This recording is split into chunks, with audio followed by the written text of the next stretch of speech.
Alrighty. Cool. What's going on? Happy Thursday.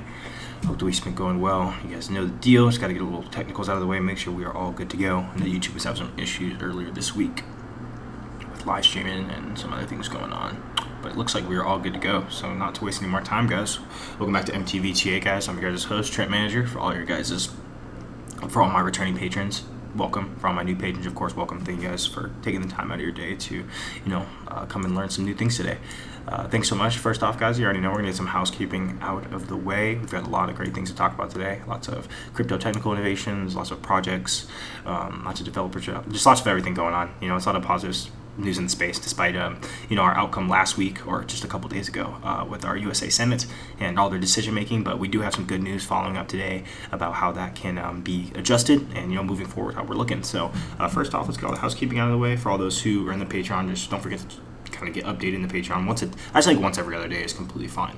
You don't need to check in here every day. I do try to get in here just periodically and post as much as I can, things that I find useful and definitely worth your guys' time. So if you're a patron, definitely give some time to just take a look. If you're not a patron, definitely would recommend it. I think my lowest tier is like $3 or something, comes down to like 10 cents a day or something. So definitely if that's something you want to do, would love to have you. Absolutely. Awesome. Now we got that out of the way. Let's go. Oh, whoops. Actually, let's take off that noise. Kind of those. Oops. Those pingers are going to be there. Sorry, guys. BTC. That's good. Perfect. Alrighty. We'll save the charts for last. I did not mean to actually close that. Let's go to. I think we're on Coinbase, if I remember right. Maybe not. No worries. Awesome. Alrighty, guys. Well, first off, let's kind of get into the meat of things. Let's see what we'd like to start off with. So for our stories today, what we will be covering real quick for today of Thursday, August 12th, we will be going over the Chainlink cloud service operations. We got also UniSwap has crossed the threshold of 1 billion generated in fees in terms of their platform, which is also kind of really amazing to see. 1 billion is a lot of money. Messi pockets crypto and PSG deal fan token payouts. I got a lot of soccer friends, so they were definitely happy to see about this. Football. We're the only country in the U.S.A. that calls it soccer, but definitely great to see on that end. I like to see overseas action, of course. There's still some time to fix Congress's tax mess. We will be covering that today as well. Japanese crypto sector launches consolidation tax reform for BID, which is also another great one as well. 18 billion investment firms is launching, allowing tax-free Bitcoin investing. So pretty much a Roth IRA for your Bitcoin, which is pretty cool as well. There are different platforms that we talked about have done this, but other than that, let's really hop into it. Let's move this over here. Sorry, I'm down a screen today too, so I'm just kind of really out of sync today. But really to start out, guys, weather data integration from the cloud Google by Chainlink. There's a video that's we're going to follow up on this, but first off, definitely wanted to talk about this.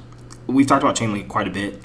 Leader in the Oracle space, for those who don't know what Chainlink is, it's the #1 leading Oracle project in the space. So oracles are a very interesting topic in terms of able to pull live data from not local machines. So for example, why it's so big and why this is such a big deal is that you have Google stepping in, you got Chainlink coming together, kind of combining superpowers. And the reason this is really important is that we can do such things as pulling live weather data analytics. We can pull live data from markets and other equity markets around the world. Anywhere that has live data that's updated pretty consistently, it's easier to compare under the weather conditions, but it is by far a very, very useful tool that we will be using moving forward. We can anticipate things that haven't even happened yet, possibly. We can also anticipate by second or by millisecond of what is happening currently, and it just makes my job very, very easy in terms of having oracles. But also, just as a whole civilization, we could all really benefit off this.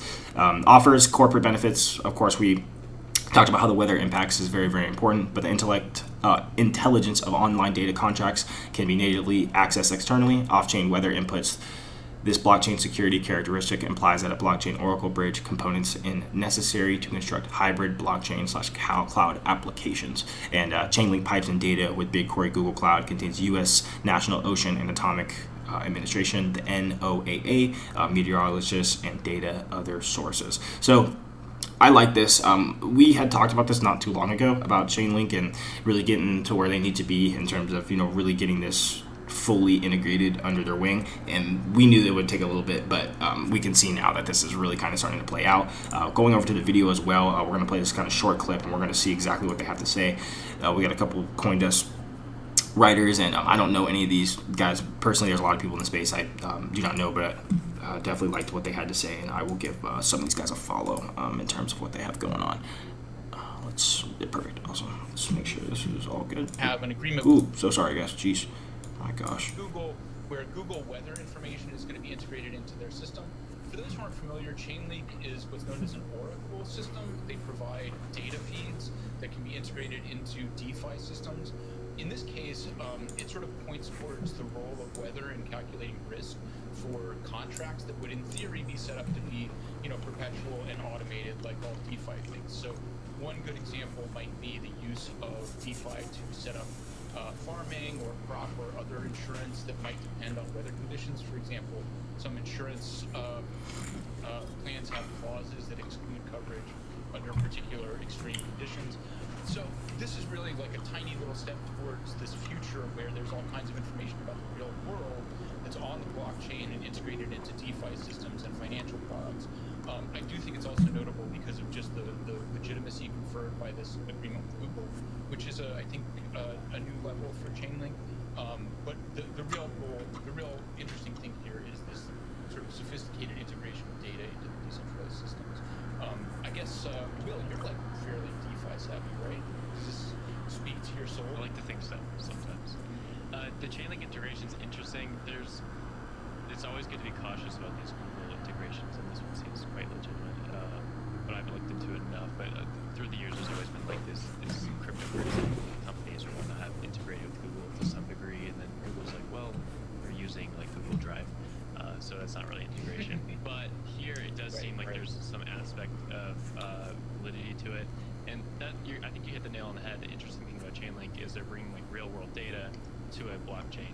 So when we talk about Bitcoin's just talking to itself. It's just it's inward looking, right? It's moving money from place A to place B, and then everyone outside the world places value onto those transfers, and that's why Bitcoin has value. That's why it's denominated in dollars or yen or euro. But Chainlink is moving data, which data from the outside world moving onto a blockchain can be like really tough. Like, do you know if your weather data is accurate or not? Is someone lying to you to be able to trigger a smart contract so then it gives out a false payout or does not give a payout at all? These are the kind of questions that Chainlink and other Oracle systems are working on. Perfect. I'll stop it right there and kind of just take it from here, just because he did kind of give his pros and cons, and just like he said, is this truthful? How is this accurate? Data pooling, and definitely from a developer side, we know about the transparency from the ledger. That when smart contracts are deployed and immutable, and deployed on the blockchain, that not only just you, of course, can read the source code, but everybody within the ledger can, of course, verify that source code. If you know what you're reading, of course, and if you know what to look out for, you can see if there are backdoor options or opportunities that may not be completely transparent and truthful as how they're written. So that's just a thing out there, but that's pretty much wrapped up for the Chainlink section. I'm a big holder in Chainlink. You guys have known this for quite a while. Dropped that on the channel. We don't talk about it too much, but there are stories like this that definitely do make the cut, and this is definitely something huge in the next leg up for Chainlink's ecosystem, and I believe I will be buying more Chainlink at these prices for sure. Awesome. Cool. We're going to move over to Twitter for Uniswap, and a little breakdown here from Hayden.eth, developer and CEO of Uniswap. So any of those who don't know, I'm also a big Uniswap bull. I love Uniswap in terms of the biggest protocol and DeFi in terms of DEXs. So they dominate the space by a whole. Of course, nothing stays number one forever, but in the long term, Uniswap is still number one, and I believe will continue to be for quite a while. So Uniswap becomes the first DeFi protocol to generate $1 billion in fees. You can obviously just go down to the comments and just kind of see how people are not happy about the fee structure. This is criminal. Charging people ridiculous fees is insane. It's nothing to be proud of. And then you got people not responding very appropriately appropriately. But definitely to cover that for sure, from thinking USD, you understand why you have fees. That is the incentive that the network is being utilized, just like use a wire transfer or anything traditional finance. Just because I don't know, I definitely went through this with the Zelle payment. For those who know what Zelle is, for everyone should know what Zelle is. But it's built integrated in your bank. Anyone who knows has done a wire transfer. It's not cheap. It takes a long time. And it's not cheap at all. And the fees can be absolutely ridiculous. And therefore, even just Zelling, you don't have that initial payment. But on the back end, there are protocols that have to, give that incentive to push your equity and your money through to that next person. So it won't take an immediate fee out of you, in terms of it doesn't charge you to, fee, but just like other services like Cash App, Venmo, PayPal, a lot of those other services, they do have a fee if you do want that instant transfer, or even if you want that standard transfer, that still costs money. It may not come out of your pocket, but it comes out of somebody's pocket. So nothing is really free in terms of the finance world. It may not affect you directly, but it's not something that is just out of thin air. But definitely the reason I enjoy blockchain technology and using a little bit more of the ledger and a lot of dexes and other things for liquidity and moving my money is because I can, number one, predict the fees of what it's going to be. It is transparent and full. I know exactly why I'm paying this much and how I'm paying this much, and also it is usually very, very, very fast depending on which blockchain you are using, and there's no censorship, just like we've talked about also as well. There's nobody who can tell me yes, no, or maybe so. So that is awesome for UniSwap. Congratulations to the UniSwap team for sure, and I do continue to hold UniSwap and have not added to my position, but definitely still keep my bag that I do have, most definitely. So going over to Messi pockets crypto and PSG deal. Fan token payouts may incentivize players. So this is actually a really interesting read. I'm not by any means a football fan. I don't watch a good amount. I only watch the World Cup, so I'm so sorry about that. But it's great to watch in the World Cup time, and I don't watch it outside of that. But of course, I played FIFA when I was younger. Don't play it too much anymore. But the incentive behind this and really this whole read was very, very interesting about how things are kind of moving forward in other countries, how everyone else is developing around the space, and really just how we're just moving forward. I mean, the narrative just gets clearer and crisper every day. You got regulations coming out and saying, thumbs up, and just like we talked about in our last video and 2 videos ago, regulation is not a bad thing. That is just something you need when something is taken seriously, and that was a problem for a long time, is that we weren't taken seriously as an asset class, and now we're taken very seriously. It sucks that Uncle Sam wants to dig in your pockets and really wants to know what's going on and play Big Brother, but that is just the way the world works. When you have a large liquidity market and something that is developing, you do need a set of rules. Even if those rules do not apply to the full space as a whole, there still needs to be some protection and legislation in there. That's just how everything is. You guys know that. So, but as Messi was out of his contract with Barcelona, I did see about that. That is pretty crazy. I know he's been there for quite a while. To sweeten such deals, the club offers for free agent players, because usually in the form of on-cash payments. Never before has a player Messi status been handed crypto as a part of the deal. Whether Messi has a genuine interest in the fortunes of crypto or the PSG fan token is unknown, as the size of the handout the handout he has received, but PSG and Solis certainly did not keen to waste opportunity to point out that the surrounding signs in the club's busy summer transfer window created a huge surge in interest for the PSG fan token. So I think it's pretty interesting, really, how countries are governing their own tokens and how enterprises are doing their own as well. Like, I haven't heard of the PSG token. I don't know anything about that, but I would imagine if you are a large enterprise and you got a good fan base, such as something like this for Paris and their soccer club, or Barcelona, or anything where you have a large backing by a fan base or employees, I would imagine it work out pretty well. I was doing a little work thing, not to give away too many details because some of this stuff I can't talk about, but there is a company that was integrating token incentives for developers who would update the ledger and do things to help the protocol. We've talked about consensus mechanisms and how nothing goes permanent in the network without the voting mechanism coming in play. So everyone has to, not everyone, but an overwhelming majority has to agree in terms of if things get pushed through or if protocols get implemented and so on. Just like we talked about how EIPs or Ethereum improvement proposals, pretty much same thing. So this is very, very exciting. I did not expect this to come out at all. I hope that, I'm going to be real. I believe if Mr. Messi does say something about cryptocurrency, or he's invested, or he likes this and this is something that he wants to take his salary in or moving forward, I do not see how this would not be a positive for just the overall space as a whole. So you're just seeing that adoption become regular. It's just you just see cash payments and crypto payments become pretty much equivalent in terms of, this is kind of getting the new normal. So super dope to see. Really dope, really dope. Awesome. Now we're going to move over to there is still time to fix our Congress crypto tax mess, and I completely agree with this. Oh my goodness. So we had seen about Gary Gensler, after our unfortunate ruling that we had a couple days ago, that Mr. Gensler came out and said, hey, we know the issues from all the senators, from Ted Cruz to Cynthia Loomis and a lot of those other individuals, Jerry Burrito, not Burrito, I think it's Burrito. They all came forward and expressed their concerns. Staggering innovation, basically limiting, your citizens to, more job efforts and, things that are going to not only, help ourselves, but of course help the world as a whole, make our jobs a bit easier. But realistically, Mr. Gensler knows that this needs to be reformed, and this is something that he needs to touch on. So he did come out I think yesterday, and say that it still has to pass with the House and get a majority House vote before this is permanent. But like we talked about, also it's still going to be like 3-4 years before this is really truly integrated. It takes a long time for this stuff to get integrated, but there's still time for edits.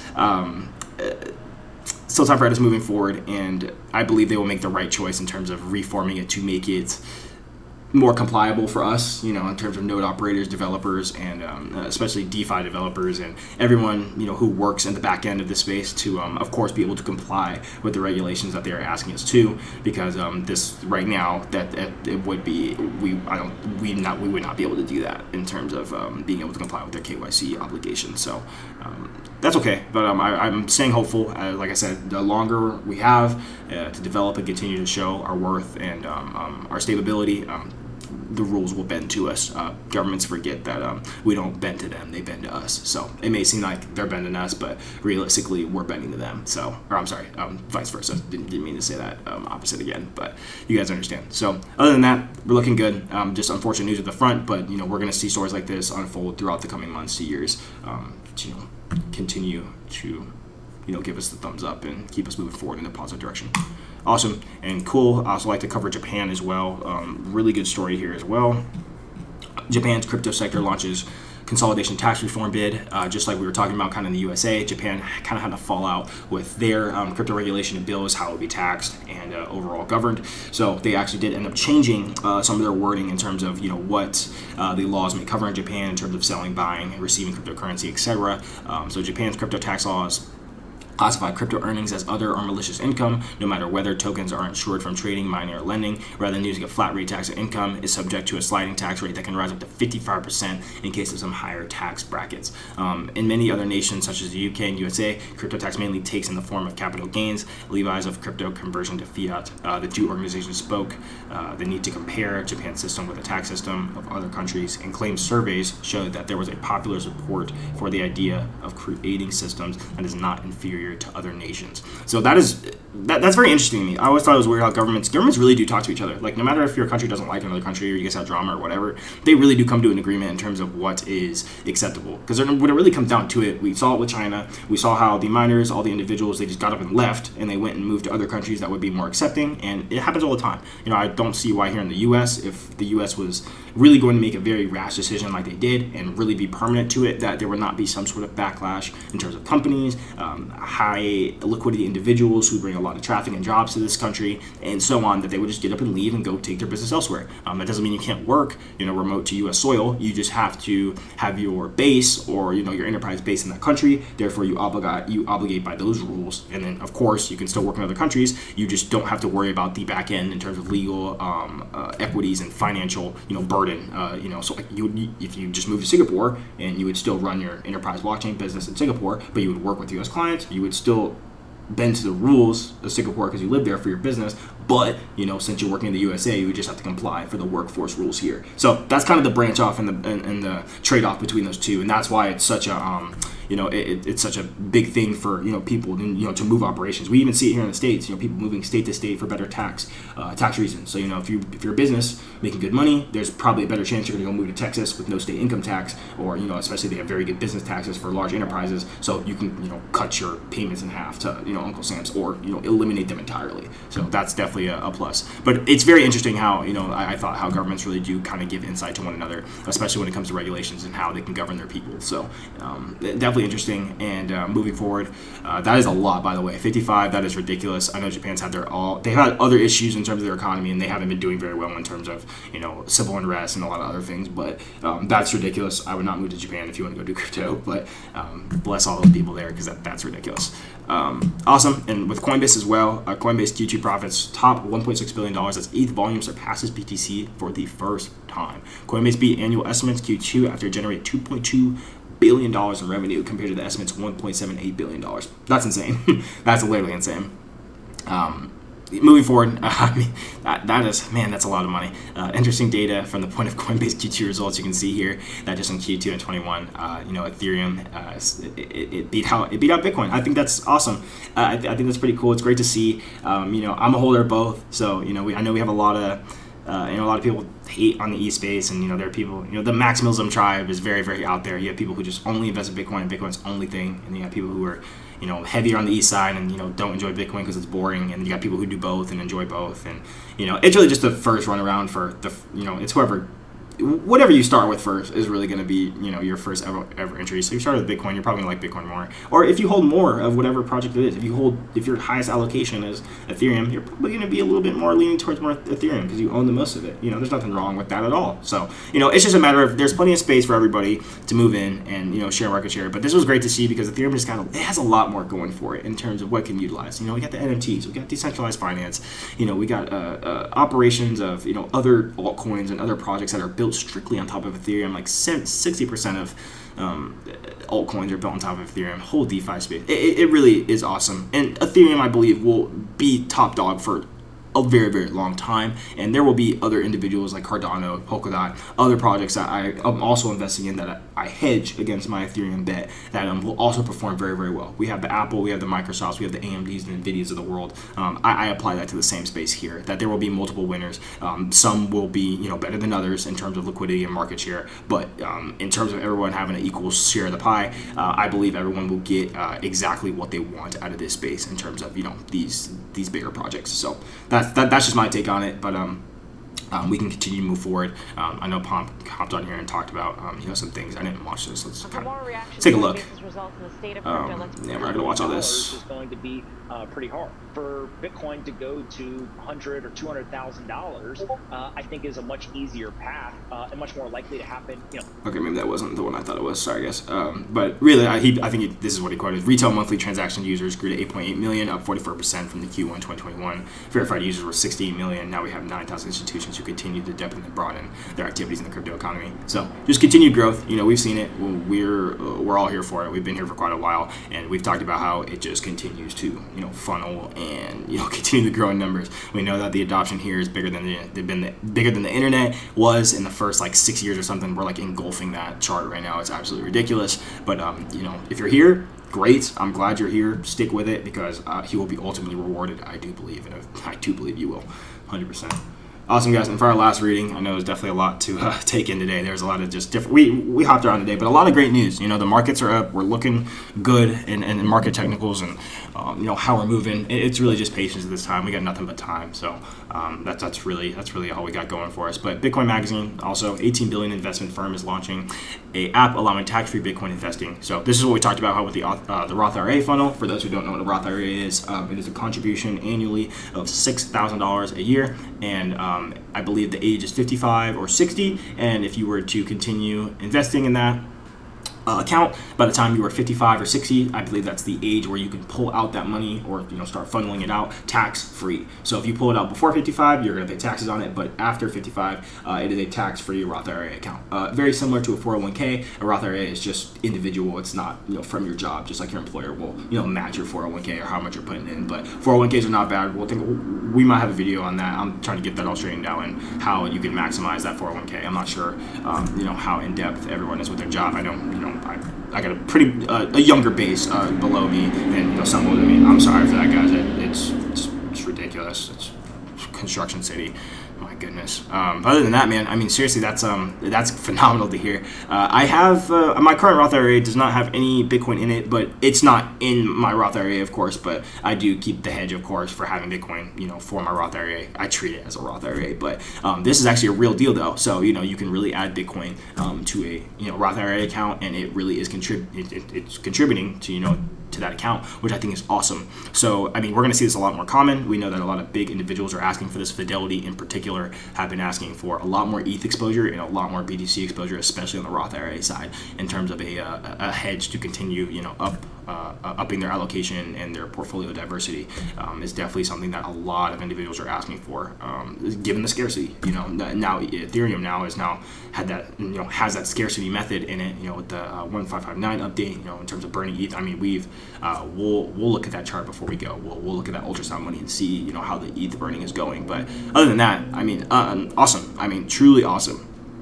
This is exactly what I like to hear and see. But I will. I'm going to give this a dive. I'll take a look. I don't know if I'm going to open an account with them, but I'm going to give a dive just to see what they have to offer. If I like it, I'll do an update. I'll give a review and definitely see how it goes. If they have a wallet in there where I could send BTC to there and just start it that way, I would imagine that would be so. That would be the seal deal right there, most definitely. So going over to our Ethereum chart real quick before we really do our outro housekeeping and really be done for the day. Let's go over to our Ethereum chart and see how we're looking. Oh my goodness, that is a chart right there. We have 1, 2, 3, 4, 5, 6, 7, 8, 11 candle closes in a row, daily candle closes. That's unreal. So, I mean, where we're sitting now, we absolutely just blasted through the second level, killed it. Third level, we're sitting right above. Fourth level, our other resistance level. As you notice, we've flipped these now into support. So, just like we've talked about, we've had the same chart for quite a while. So these were just our major levels for what we had beforehand. If you go back to April time, we blasted up through these. We didn't have any time to settle these as true baseboard support levels to back spring if we're going to do that. So you can see, of course, why we fell so hard and given the market sentiment and so on. But you can see now, of course, we moved up. I mean, you can say that, I guess we didn't, have another back spring of that test, but we did that one red candle. And also, of course, let's not forget about all this over here that we continued to test for quite a while. And of course, back here, this still counts. It's just kind of light boarded footing. So we're looking good on the ETH chart. I mean, by no any means. I mean, this is phenomenal. So we could see what goes on. I believe we'll continue to trend on the upward as now ETH is kind of in a deflationary mechanism, and we will see how that keeps going. And hopping over to the Bitcoin chart, we're above 44. That's always good to see. I'd like to see us above 45, and we are holding this very, very well in terms of we came back tested 38, as well as we are currently testing the 44 level. Nothing wrong with us going down and of course testing our 50 or 100-day moving EMA line. That would be our red. Nothing wrong with that at all. The back spring, anything above 48K, you're looking pretty good in terms of 58K is right there. So I mean, if we would just do the percentage chart, take a look real quick. Anything above 48, let's go for 48 and let's level it up to 50, 56, let's say. That's another 17% right there, and that's a pretty large gap for us to keep moving up, as we don't really have any resistance that's cutting us off before we do go there. So going to be very, very exciting rest of the month, going to September as we keep creeping towards December and the new year. Things are just kind of getting more and more exciting. So we have the halving, I think, at 2023 or something. I'll have to look that up, but let's look up ultrasound money real quick. Just real quick, I didn't have this on the schedule, but it's okay. Let's see this real quick. Okay, awesome. So yeah, let's see how much. So we have burned 33. Oh my gosh, 30. Oh, that's wow. That's a lot. So you can see if you guys want to check this out, you can go to ultrasound money. ultrasound.money.com. I think that's what it is. So it kind of shows you the phases we're in for the ETH supply, being burned. You can play with this chart down here. Here, let's even just let's go. Proof of work removal in 100, yeah. So 172 days when our proof removal work is gone. You could look at the project supply, how much ETH is being burned.